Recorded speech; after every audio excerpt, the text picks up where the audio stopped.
নমস্কার বন্ধুরা, আজকের আমি দুটো রান্না করে আপনাদের দেখাবো। দুটো রান্নার মধ্যে হচ্ছে এই যে পার্শে মাছ নিয়েছি, আর এক হাতে আছে সবজি ঝিঙে আর চিচিঙ্গা পটল যাকে বলে। এই ঝিঙে দিয়ে মাছ দিয়ে রান্না করব, আর এই চিচিঙ্গা পটলের ভর্তা করব। ভর্তা না, বাটা করব। তো আপনারা পুরো ভিডিওটা দেখতে থাকুন। আর কদিন ধরে এত বৃষ্টি হচ্ছে, রান্নাঘরে যেতে এত অসুবিধা। এখান থেকে অনেকটা দূর আছে আমাদের, সব বয়ে বয়ে জিনিস নিয়ে যেতে হয়। তা আপনারা পুরো ভিডিওটা দেখতে থাকুন আমি কী করে রান্নাটা করছি। তা চলুন রান্নাঘরে এবার চলে যাই, গিয়ে কাটা বাছা আগে করে নেব, তারপরে রান্নাটা শুরু করব।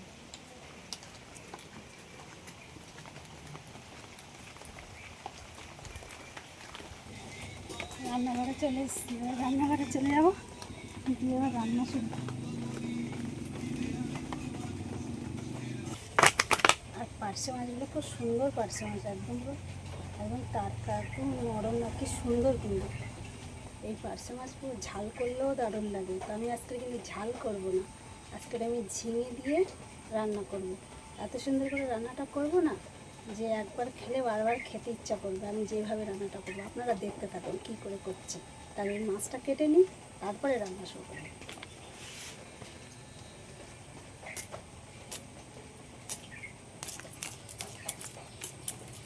মাছগুলো সব কাটা বাছা হয়ে গেছে, এবার ধুয়ে নিই।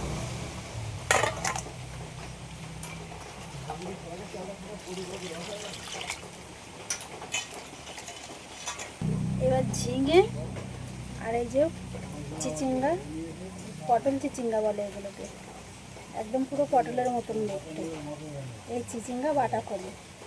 এবার সব এইগুলো কেটে বেছে পরিষ্কার করে নেবো। কড়াইতে দিয়ে দিচ্ছি সর্ষের তেল।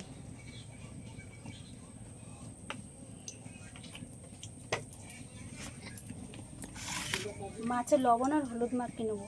লবণের পরিমাণটা একটু কম করে দিলাম, নোনা মাছ তো বেশি লবণ দেওয়া লাগে না, অল্প লবণ দিয়েই মাখিয়ে নেব। তেলটা কিন্তু ভালোই গরম হয়ে গেছে, আর তেল দিয়ে ধোয়া উঠছে। মাছ এবার দিয়ে দিচ্ছি।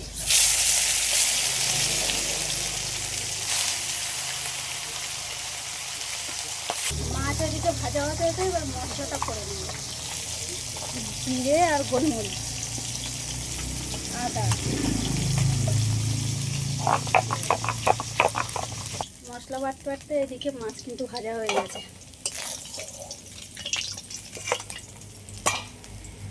বাকি মাছগুলো ভেজে নিচ্ছি।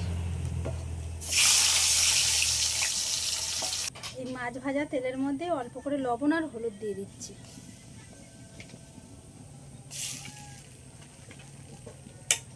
ঝিঙেগুলো একটু এরকম বড় বড় সাইজ করে কেটে নিয়েছি, এবার ঝিঙেগুলো ভেজে নেব।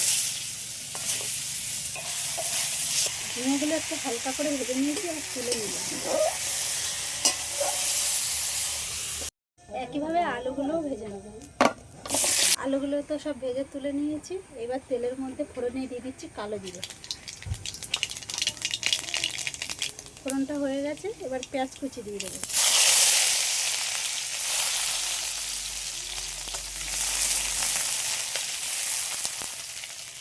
তারপরে দিয়ে দেবো টমেটো কুচি।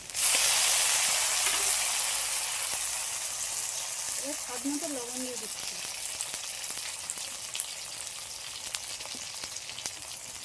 হলুদের গুঁড়ো।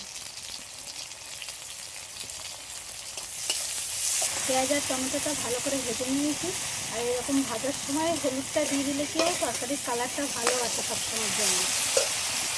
এবার এই দিয়ে দেবো কাঁচা লঙ্কার তেল।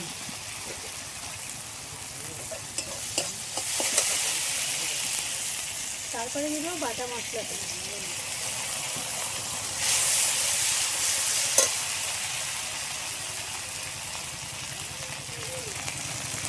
অল্প করে জল দিয়ে দিলাম।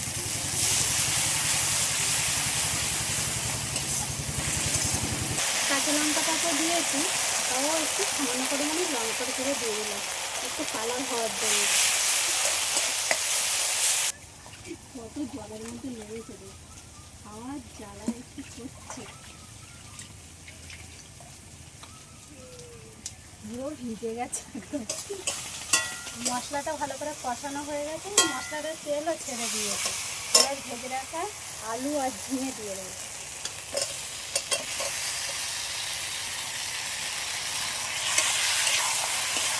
আলু আর ঝিঙে ভালো করে কষিয়ে নিয়েছি। কত সুন্দর কষাটা হয়েছে। এবার আমি জল দিয়ে দিচ্ছি। সিদ্ধ হওয়ার জন্য সব কিছু একটু কিছুক্ষণ ঢাকা দিয়ে রেখেছিলাম। প্রায় কিন্তু সিদ্ধ হয়ে গেছে সব। এবার ভেজে রাখা মাছগুলো সব দিয়ে দিচ্ছি। তরকারি হয়ে গেছে, এবার নামানোর সময় একটু ধনে পাতা দিয়ে দিচ্ছি।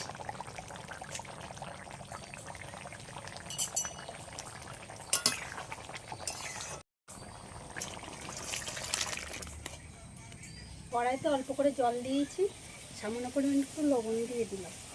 এই চিচিঙ্গাগুলো একটু সরু সরু করে এইভাবে কেটে রেখেছিলাম, এগুলো এবার দিয়ে সিদ্ধ করে নেব।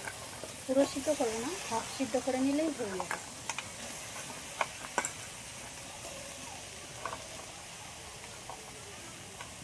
চিচিঙ্গাগুলো হাফ সিদ্ধ করে লাভিয়ে নিয়েছি। এবার তেলের উপরে দিয়ে দিচ্ছি জিরে আর গোলমরিচ।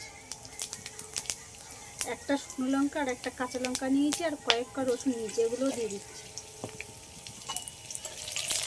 একই সাথে দিয়ে দিচ্ছি অল্প করে একটু পেঁয়াজ কুচি।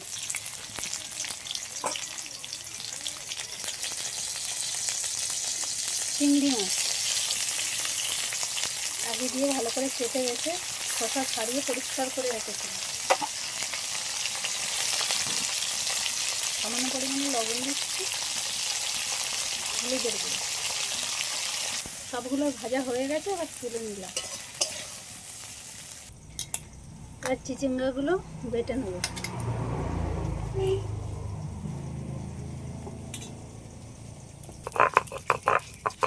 একই সাথে বেটে নেব।